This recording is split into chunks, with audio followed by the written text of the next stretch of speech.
We are grateful to the major organizer of this event, Giffords, and also to our fellow co-host, March for Our Lives Colorado, and Colorado Gun Owners for Safety.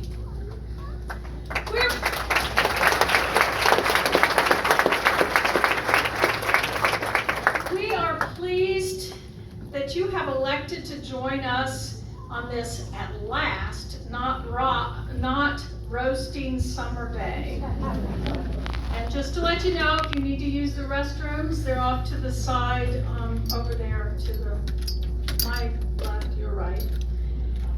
Apparently this event is very popular, as it was well oversubscribed. I guess everyone is here to rub shoulders with David Chipman, who will be moderating the panel. You may have known Chipman was on PBS NewsHour just this last week discussing assault weapons in high-capacity magazines. He also came to Colorado back in 2013 to help us ban the latter. Now it is my honor to introduce Congressman Jason Crow, who is the congressman from this area of the 6th Congressional District.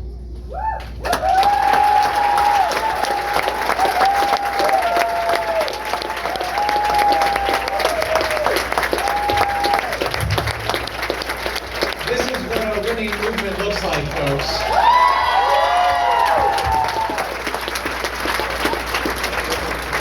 Thank you to all of you. A special thank you to my dear friend, Gabby Giffords, for your continued courage and energy keeping this movement going along with the other leaders here. I'm very humbled to be here with these friends, but also strong leaders in this movement to talk about their personal experiences and the way they've been leading for many years on this movement. So thank you for being here. You know, I learned years ago that citizenship has rights and it has privileges. But citizenship also has duties and responsibilities. When I stood up and raised my right hand and became a member of the Army and wore my uniform, I realized that those duties are to each other, as Americans, as citizens, as neighbors, as members of a family. And the bottom line is, we are not fulfilling those duties to each other. When we let over 30,000 of our fellow citizens, our neighbors, our children, die on our homes and our streets, in our schools and our places of worship, and yet we can't even do the most basic thing in Washington, D.C. to make it right, I know that we are failing each other. The good news is the tide is turning. The vast majority of Americans are with us. They understand that it is a false choice between respecting the Constitution and our rights and saving lives and fulfilling our duties to our fellow Americans. They understand that we can and we must and we will do both. That's what tonight is about, and every night moving forward. We have that obligation to fulfill those duties. We will continue to fight every day until we pass common sense gun violence prevention in Washington. We continue to do it in the state houses, in the city councils, in the county commissions across the country. We save each other's lives and we fulfill our duties. Thank you so much. It is now my privilege to introduce my very dear friend from Colorado, somebody who is standing shoulder to shoulder with us in that fight, as a member of the Judiciary Committee, is making sure that our bills and the important legislation is being pushed through. He's been working very hard for the last 8 months since we both joined this new Congress together. Ladies and gentlemen, my dear friend, Joe Neguse.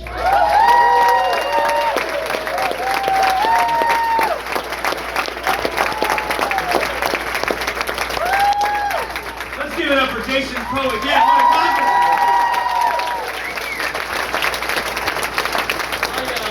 My name is Joe Neguse. I have the great privilege of representing Colorado's 2nd Congressional District in the United States Congress. For those who know, from Boulder and Fort Collins, but I grew up here. I grew up in the 6th Congressional District in Highlands Ranch, about 15 minutes south. And my parents still live in the 6th Congressional District. And they brag to me all the time about how they have the hardest working congressman in the United States Congress. I want to emphasize Jason's leadership over the course of this last year since we both joined Congress on this particular issue has been nothing short of amazing. And the fact that he is one of the vice chairs of the Gun Violence Prevention Task Force as a freshman member of Congress matters. So thank you, Jason. I also would just be remiss if I did not thank the wonderful Congresswoman Gabby Giffords for her leadership and her courage. You know, Ed and I were talking as we were sitting here. One of the best parts of being in Congress, one part I enjoy a great deal, is taking constituents on night tours of the Capitol. And there's a room, it's called the cloak room, where members gather before votes, that's named after Congresswoman Gabby Giffords. And the door to that room, and Ed and Jason will attest to this, and Gabby as well, it is the heaviest door I have ever tried to open, and I struggle often. It truly is. It's built with, sort of 5-pane door. And as I tell constituents when I'm describing it to them, I say the reason the door is so strong is because it's reflective of the strength of Congresswoman Giffords and what she endured and the way that she has fought for common sense gun violence prevention. Thank you, Gabby, for your leadership. I will be brief. Jason, touched on this, of course, that Colorado is no stranger to tragedies and to gun violence in our communities. At the time of the Columbine shooting, as I mentioned, I grew up in Highlands Ranch. I was 14 years old, living just 10 miles away from Columbine. I remember our high school being shut down and going home and finding out later that evening, watching the evening news with my parents, that children as young as I was had lost their lives in that terrible tragedy. And 20 years later, nothing has gotten done. Earlier this year, in May, I got a frantic phone call from my younger sister, who lives in Highlands Ranch, with her husband and their 2 children, my nieces, a 6-year-old and a 3-year-old. We celebrated my 6-year-old niece's birthday 2 weeks ago. And my sister called. I missed several calls. I was in committee, and left the committee room, and got her on the phone, and she was calling because our niece, my niece, her daughter, was a student, a kindergartner student at the STEM school. And talking with her, it hard to describe in words the feelings, and I know that so many in this room have gone through far, far worse. And we were lucky that my niece survived that day when others did not survive. It is long past time for us to solve this problem. Enough is enough. And I want to say thank you to every single person in this room and to all those on the stage who have worked so tremendously hard. I will tell you that in Congress, we are not backing down. We are not giving up. Next week, our recess will be cut short. I serve on the Judiciary Committee. I'll be going back to Washington for an emergency hearing on gun violence prevention so that we can act on a red flag law. Because we're not stopping. And we aren't quitting until we solve this pervasive problem once and for all. So thank you for your courage and your convictions. I also now have the great privilege of introducing someone who's been a mentor to me, a mentor to Congressman Crow, and to so many others. He represents our state so incredibly well, and he truly is the hardest working man in the United States Congress. Congressman Ed Perlmutter. Let's give him a round of applause.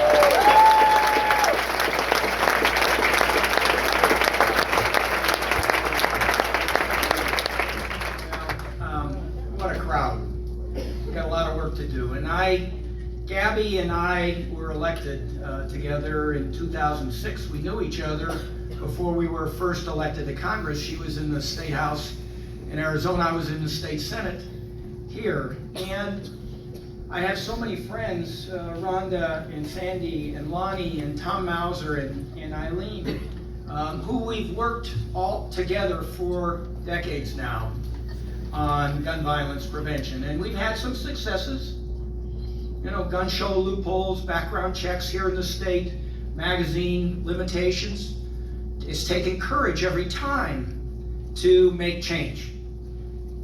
And to my friend Gabby, you are the most courageous person I've ever met in my life. For you,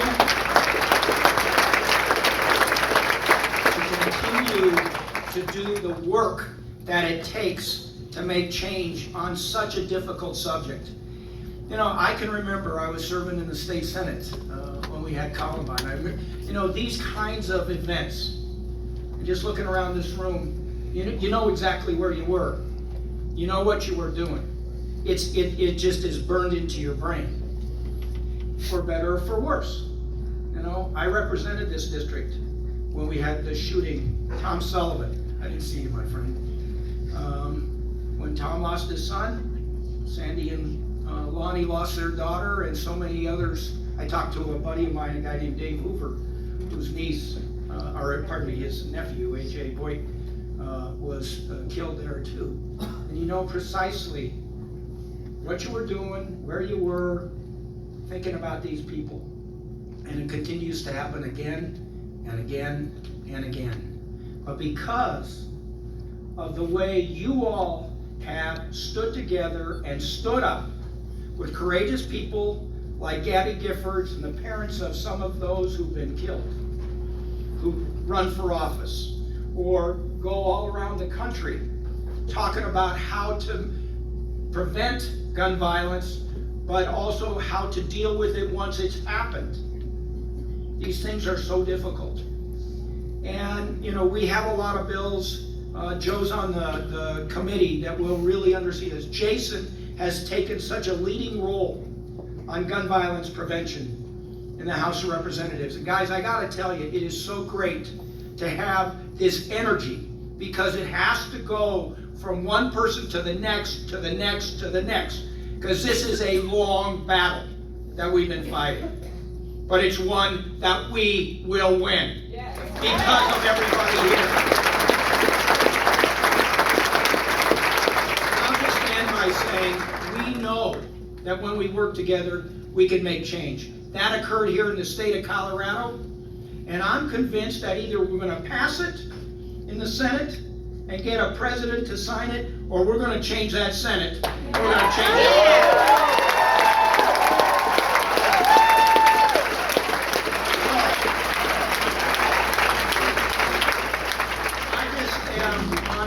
That you would include me in tonight's event. You people are doing the Lord's work here, and I mean that literally. We've got a lot of work to do. To have so many of you shoulder to shoulder in dealing with a really tough subject, gives everybody, each other, strength.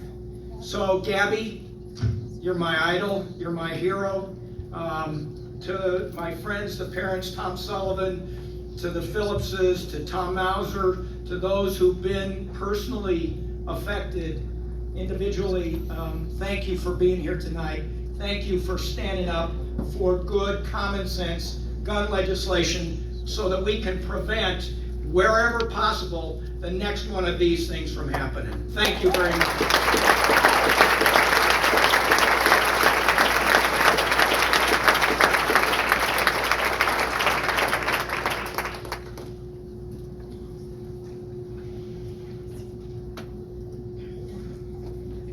Thank you, Congressman, for coming here and sharing your message with us, but even more so, taking that work into Washington and persevering.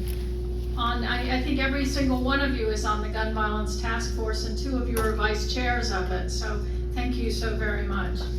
I also want to acknowledge that Senator Bennett sent 2 representatives from his office, Grishma Pradhan and Ann Oatman Gardner, who were in the audience. And Congresswoman DeGette, who was out of town, sent Alejandra Garza. I moved to Colorado in the year 1999, and soon after getting here, I met Tom Mauser. Tom lost his son Daniel at Columbine High School, April 20th, 1999. He showed up at a protest rally 10 days later, and he has never stopped working to save other parents' children's lives.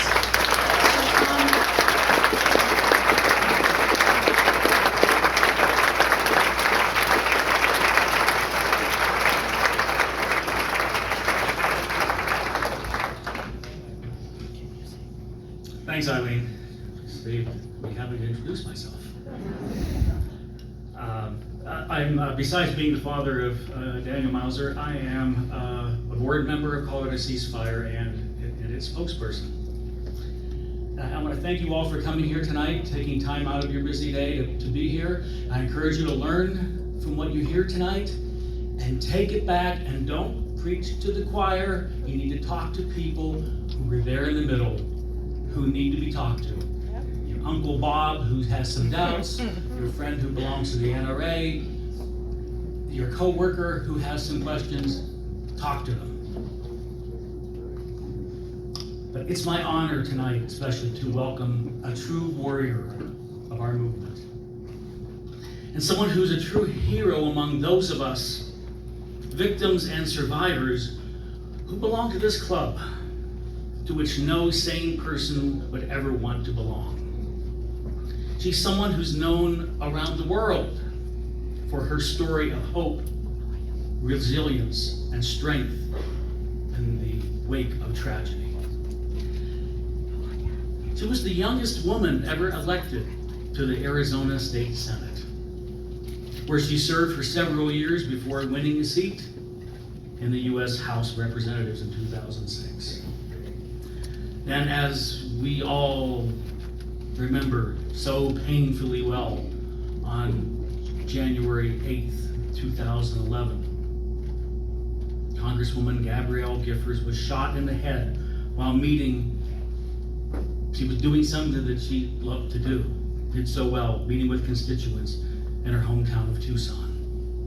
The shooter, who of course never should have had a gun, killed 6 people and injured 13 others. And after months in intensive care, Gabby remarked on a courageous rehabilitation journey. In the public spotlight, she worked to win back some of the mobility and speech that had been taken away by gunfire. After resigning from Congress to focus on her recovery, in January 2013, just weeks after the tragedy at Sandy Hook Elementary, Gabby and her husband, former NASA astronaut Captain Mark Kelly, founded their gun safety organization, Giffords, Courage to Fight Gun Violence, and quickly became leaders in the movement to strengthen our nation's gun laws. So now please join me in welcoming someone who is used to using her second chance at service to make our communities safer from gun violence. Someone who has worked incredibly hard so that she could use her voice and say that she too is part of the fight to save lives from gun violence. Please welcome Gabby Giffords.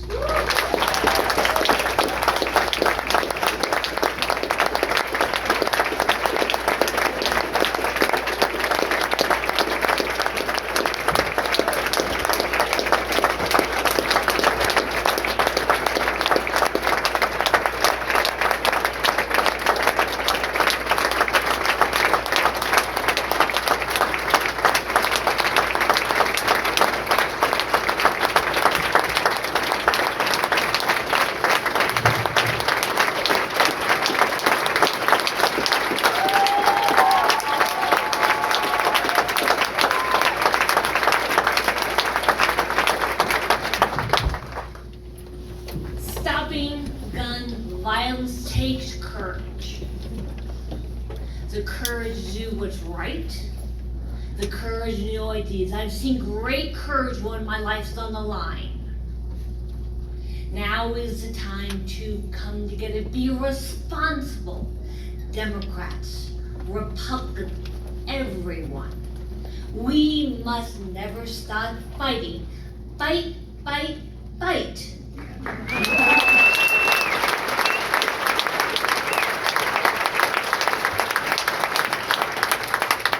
Be bold, be courageous. The nation's counting on you. Thank you very much.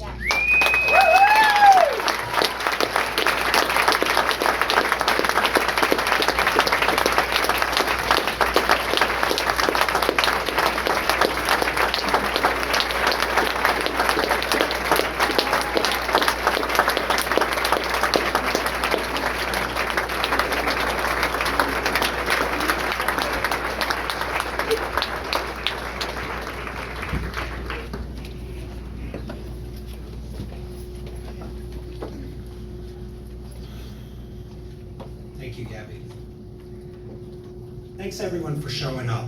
I'm often asked, like, wow, I'm really concerned about gun violence in our country. Like, what can I do? 90% of it's showing up. Thank you for showing up.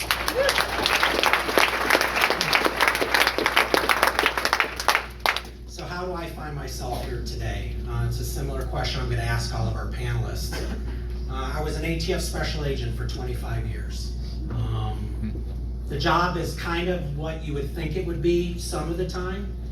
But it was my job to go and safely take guns out of the hands of people who shouldn't have ever got them in the first place.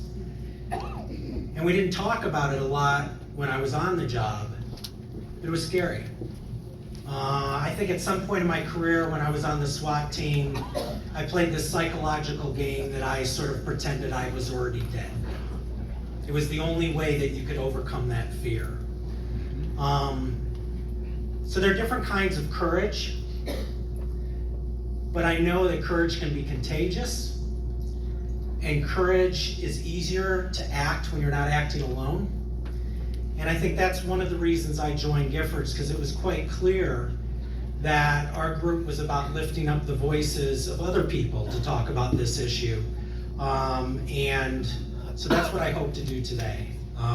I know what it's like to be on a stage talking, and I remember the first time I was on TV, I thought to myself, man, I'd rather be doing like a high-risk warrant right now than talking. Like, you know, so we all, you know, have our training and what have you. But what's going on in America is not normal. It's not acceptable. And if you think, you know, that somehow, you know, having to pass a background check, you have to turn in your patriotism card or something like that. As a gun owner, I'll tell you, one of the most patriotic times in my day is when I stand in line at the airport. Like, I get why we do that. We don't want planes flying into towers. And so if you can't sacrifice 5 minutes to pass a background check to save your neighbor, you're no patriot.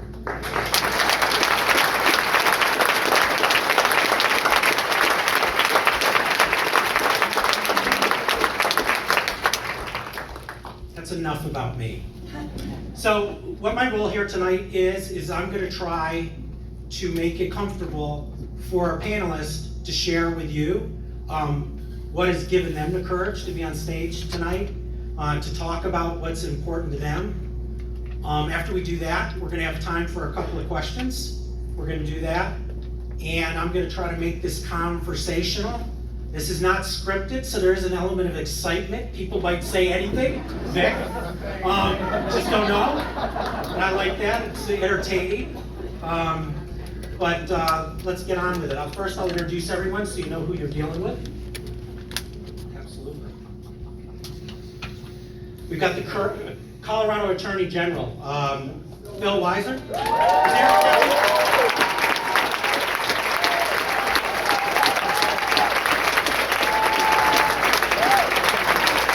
Yourself a seat. There's a bunch out there. Again, it's important to call out, like, there are electeds who show up, and there are electeds who do not show up.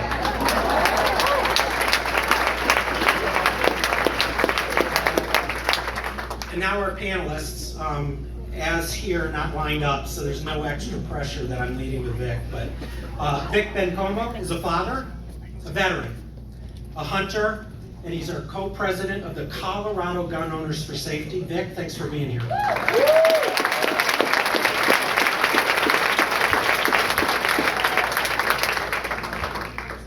Sandy Phillips, known for a long time.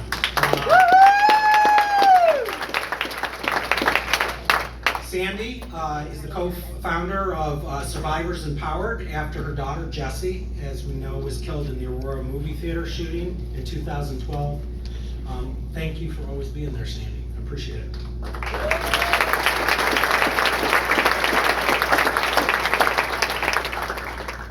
Kiki Leyva. Kiki. We had a lot of conversations as a teacher. My father's a teacher, so we had a lot to talk about how things are at school. But he was a teacher at Columbine High School. He is, where he has been a teacher since before the 1999 shooting. So he's been around for a while. His son Lucas was a student at Deer Creek in 2010 when a gunman opened fire in front of the school. So we're at a place where we used to ask, have you been impacted by gun violence? Now we say, how many times have you been impacted by gun violence? Emmy Embury. Really courage. You know, the fact that we have young people as part of this movement, I think, has been the game changer since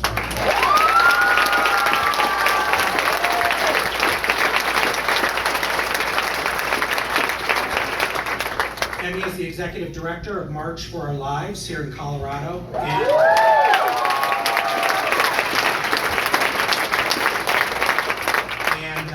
She is doing what a lot of people her age is. I think today was first day of school as a freshman at CU, and she did what she had to do for her first day, and she tore over here.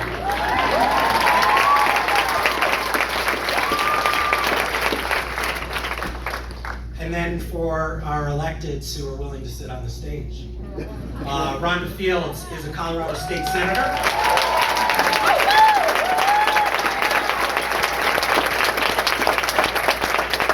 Represents District 29, which includes Aurora, and she lost her son to gun violence in 2005. Thank you for being here.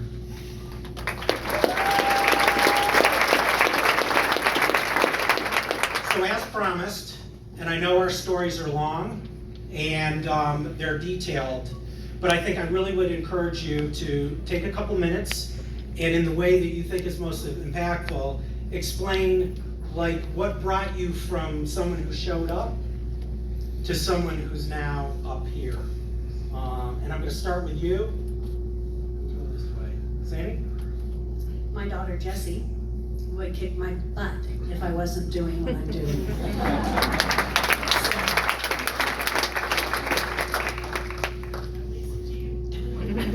Sandy, that was very brief. I was waiting to hear the rest of the story. But I know your story all too well. Anyway, I want to thank Colorado Ceasefire and all the sponsoring organizations for providing this opportunity and time for us to discuss this very important topic.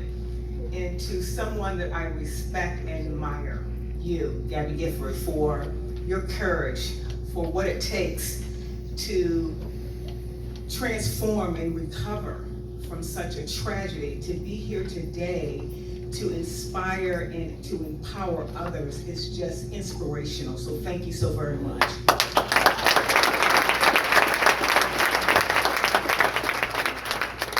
My story, I lost my son in 2005 due to gun violence. And the reason I'm here today is because I don't want to see another parent have to bury their child. It is the most painful thing that I ever have experienced. And what I didn't want to do was have to bury him. That was the hardest thing for me to do.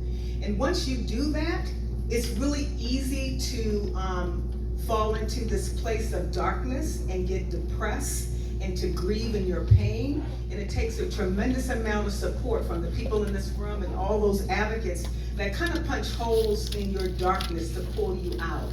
So ever since then, I've been on a mission, and my mission is to fight the NRA. My mission is to fight hate.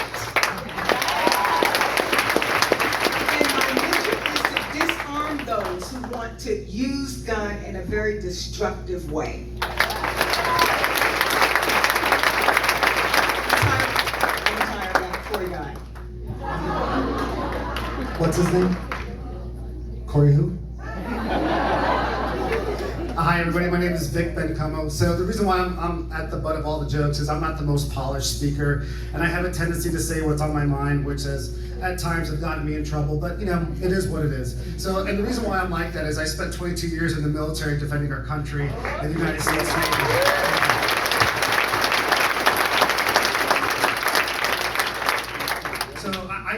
I feel I can say that I know what it means to be a patriot, and to be a patriot is someone that stands up for what they believe is right.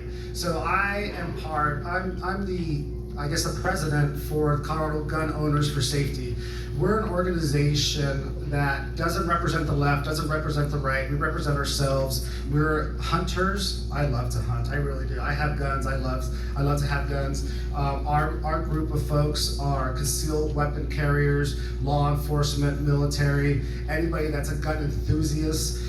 What we discovered is that there really isn't a voice for the moderate middle. It's either the left or the right. And there's many people that own guns. And we're not only an organization that believe in sensible gun laws, but we're also an organization that wants to be able to educate on both sides of the house to make sure that everybody understands that there is a place for all type of weapons. I'm not going to get into debate on which ones, but there is a place for weaponry in America. However, there needs to be sensible gun laws that protect all of us, and that should be the number one reason why. So there's 3 chapters. We just started, we kicked off in January. We have 3 chapters, one in Colorado, one in Minnesota, one in Texas, and as we continue to grow, you'll start to see more gun owners that have a voice, that want to be part, and want to also help legislate in a manner that protects us as well as the sport that we are interested in. So the reason why I'm here is because one of the most personal things to me is gun violence, suicide prevention for our veterans.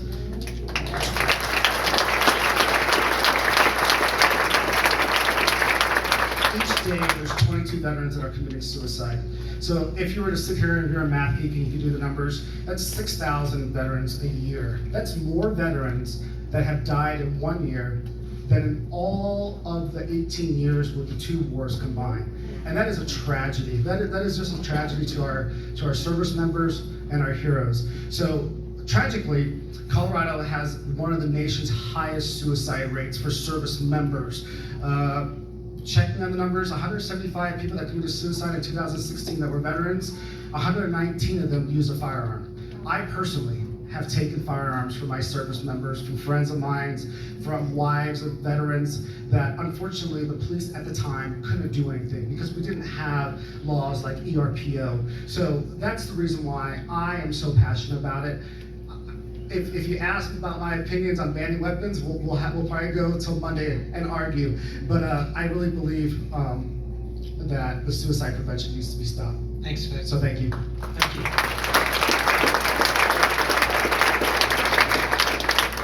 Hi, I'm Emmy. I'm here for a number of reasons. I'm here because as a member of Generation Lockdown, gun violence has affected me my entire life. In a very abstract sense, I've done multiple school shooting drills each year since I was in preschool. I remember who I was talking to when we found out when each shooting happened my entire childhood and not really understanding why or how. I'm here because my little sister is 9 and my little brother is 13. And I'm here because the gun violence that affects students isn't just in our schools, but it's shown up in our movie theaters, in our concerts, and it's shown up at home in forms of domestic violence, and in suicide, and in gang violence. And I think it's important to remember that students need to be a part of the conversation because this needs to be an intergenerational effort because there's no one way that gun violence hurts all of us. So, thank you.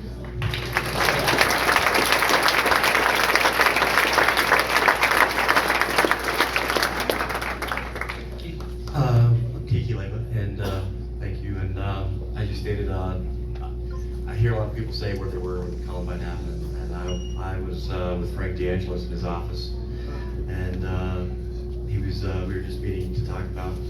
I was a new teacher. In fact, I see Miss Cheryl Lucas out there, one of my mentors, my student taught with her, and Connie Sanders, her father was killed there, and of course Mr. Mauser, one of my former students, Aaron, over here. And I think a lot of us have that, some powerful connections to that for various reasons. Like I said, I was a new teacher at that time, and I had no idea that my journey into education was going to lead to this work, and I've never known a school year that wasn't related to gun violence in some way. whether it was working with our students at Columbine High School, and then, of course, like my son Luke is going to the Deer Creek shooting there, and then in our own community, we work with the Black Canyon community as well. And ultimately, my experience led me to work with teachers, staff from Sandy Hook School, and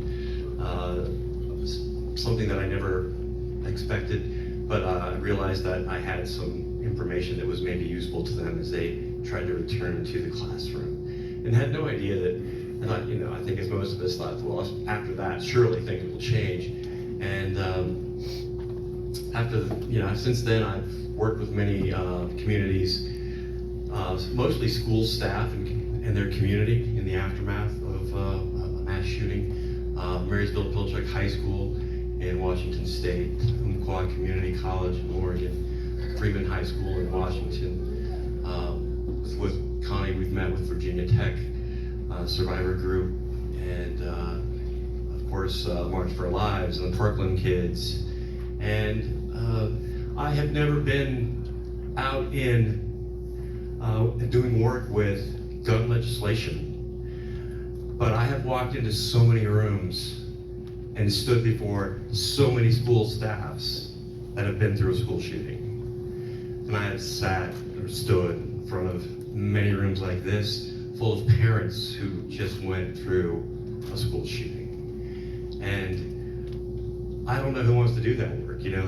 I'll do it as long as I have to, I think.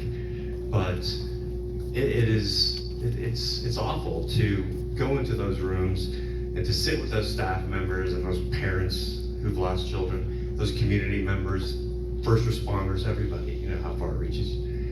And now I'm at a place where I have to do something else. That experience it's been, I feel fortunate to do that, but I need to be on this end where I'm working to prevent. We're either preparing for the next mass shooting, or we're working to prevent the next mass shooting.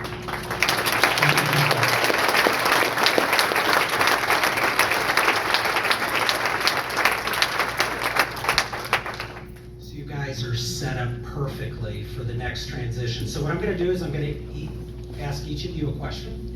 We're going to start down at this end with Kiki. I dropped my daughter off at college. It was your first day of school. You're preparing. We were talking back there about, as an English teacher, like what books are you assigning? But the reality is many of your students, that isn't where their mind space is. They're thinking like, am I going to get out of class today without, some drama or something going down? Can you share with the audience, just as an educator, like how is that impacting your life's work and those of your colleagues around you? I'm sure we have some educators in this room, and if not educators, certainly parents whose kids have gone through those drills. And I've already had that, initial conversation with my students about, when we hear.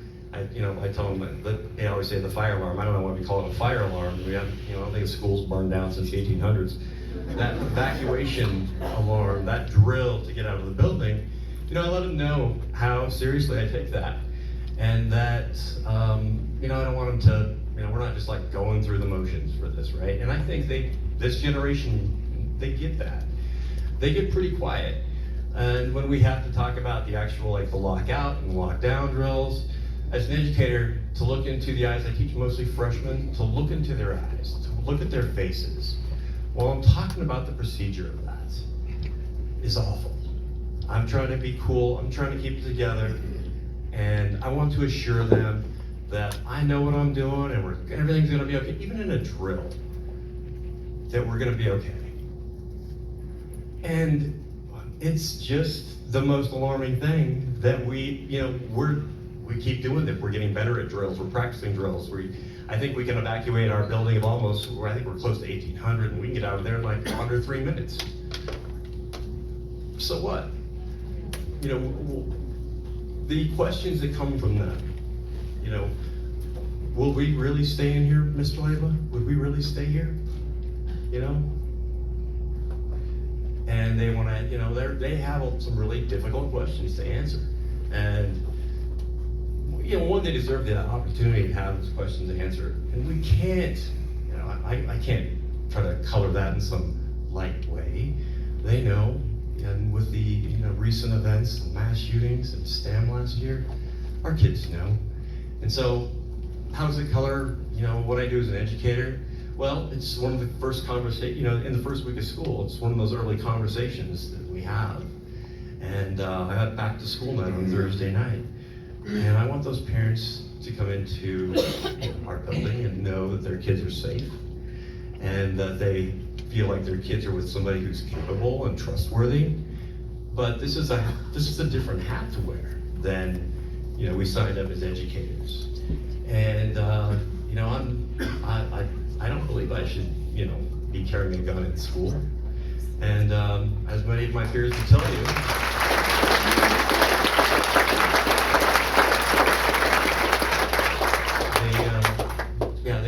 they would agree. They would have no. That shouldn't be their role. So it's, it is. We're in a different era of education and the things that we talk about. But where are we putting our attention? Where are we putting our focus when it comes to this? And what does change look like in that sense?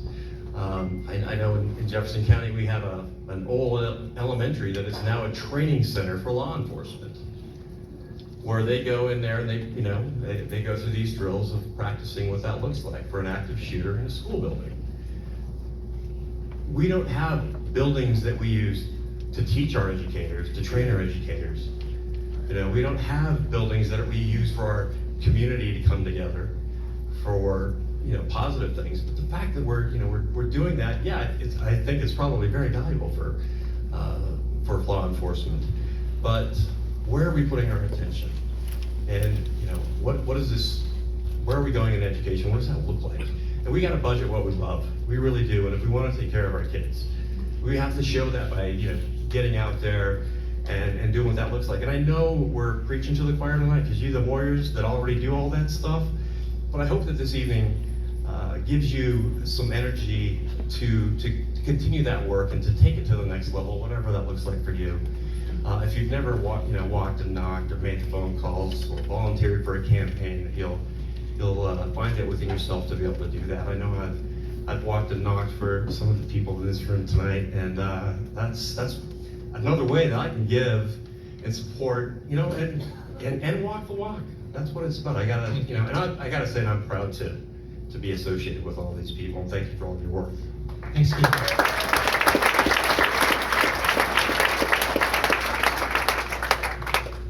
So Emmy, I did place the weight on the the movement post Parkland and what a difference you've made. But I find it astonishing, and I know we talked about this a bit, that somehow now students who are having to spend their time advocating that they can just go to school and focus on what the English teacher assigned them rather than avoid getting shot, that like somehow the burden has been placed on kids to learn how to survive a shooting, which is what I thought I was trained to do as an ATF agent. So now all kids have to do this. And I wondered, what's your perspective on this burden that you've now carried, and how do you advocate on that? Yeah, so I know none of us are a huge fan of it. I know that it comes up in a couple of ways for different students. I know that the most basic way, the thing that affects all students, is the amount of class time that has been devoted to practicing lockout and lockdown drills multiple times per year. Further than that, the amount of times that my school is actually locked down or locked out because of domestic violence shooting down the street in a shopping center, or somebody who saw a suspicious character who they believed was carrying a gun outside of our school, etc. Those kind of things, just those personal experiences have affected every single student, and the amount of class time that has been wasted on associating with that kind of event. But I know that I spent a lot of my time in the past year doing activism, and my closest friends in the world now are people who do activism, and I just keep thinking about the amount of time that we've spent from skipping one of the classes we have a better grade in to go to the state capitol to go lobby that day, the amount of time that I left class early so I could go drive and make it in time for a town hall, or the amount of time that I forgo my homework time to go to club meetings for March for Our Lives, etc. So it's really, it's not a task that we think about much because it's not a choice we've been given. I was born in 2001, I was born after the Columbine shooting. It's just a given that that this is my experience in school and this is the amount of time that we have to devote to this. And then as an activist, you don't really put much thought to why you would involve yourself in something like this, because if it's something you have to experience on a personal basis and you watch your friends and your family experience on such a regular basis, you don't put much thought into why you would involve yourself. But it does feel unfair that there are people who are, adults out there who are telling us what we need or telling us what we should think or how we should feel after these events happen. And it feels unfair because the burden is put on us. People who aren't in those schools, who aren't doing those drills, they don't have to go through what we have to go through. And I just wish that people would listen, because we are coming to them. We are saying what we want, what we deserve, the change that we want to see happen. And it looks different for each people, what policies they support, or if their attention is focused on mental health. But we all know what we want. It's just up to the adults to listen to us. So.